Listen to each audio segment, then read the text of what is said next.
Most CRM reports are pretty bad. They're bloated with vanity metrics and ignored by the people who need them most. In other words, your sales, marketing, and support teams. The problem isn't the data. The problem is what you're doing with it. In this video, we'll show you how to build CRM reports and dashboards that drive decisions, not just updates. Before we dive in, a quick thank you to our sponsors. This video is brought to you by several CRM leaders, including our title sponsor, Insightly, as well as Sales Outlook, Brevo, Copper, and Leadmaster CRM. What a stellar group of platforms. You can learn more about each of them through the links in the description, and stick around to the end for more helpful resources. All right, let's go.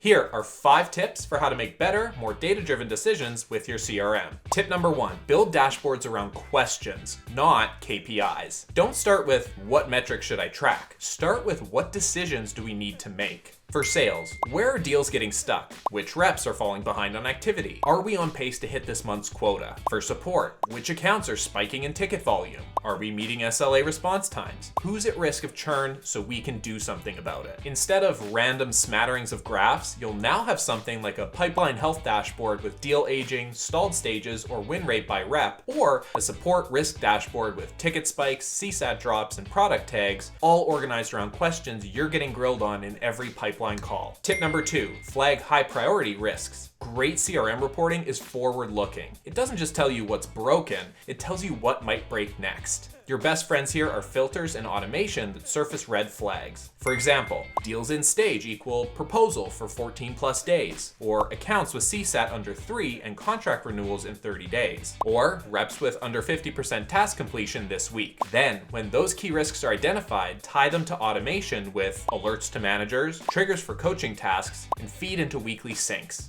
This is where reporting becomes strategy. Tip number 3, break down performance by segment. Your CRM should tell you not just what's working, but where. Sliced by industry, deal size, rep, channel, product line, commercial segment, and more. For example, you want to be able to surface something as detailed as the close rate for SMB SaaS leads from LinkedIn ads is 4 times higher than enterprise leads from events. That's actionable. That tells you where to double down or cut spend. The great news is this is becoming much easier with AI by not only building dashboards, but telling conversational agents and co-pilots to surface these insights, the more you can optimize. Before we move on, a quick shout out to our title sponsor, Insightly. Insightly is one of the most flexible, affordable CRMs out there. Compared to legacy CRMs, it keeps the total cost of ownership low, and it's incredibly customizable. You don't need a team of developers to tailor fields, workflows, or layouts, which is why Insightly wins with sales-driven organizations and verticals like manufacturing, construction, professional services, solar, and more. And if you're thinking, what about AI? Insightly's Copilot is designed to help with CRM adoption and keep teams engaged without forcing new habits. Thanks to Insightly for supporting this series, and check them out through the link in the description to take a closer look.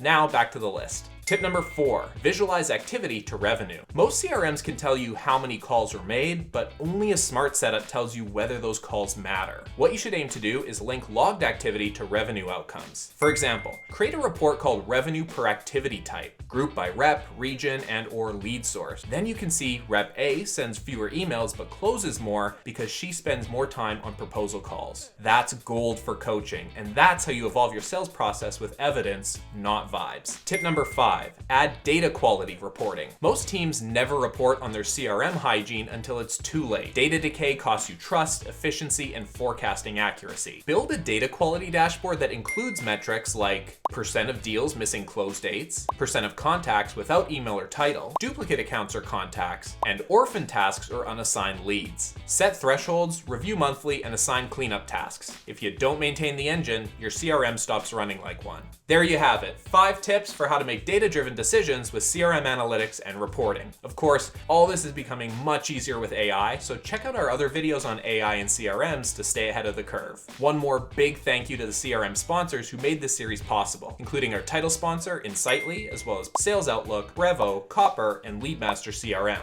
All of these bring unique value depending on your sales model, tech stack, and team size, and we've included links to them in the description. All right, folks, that's it, that's all. See you next time. Cheers.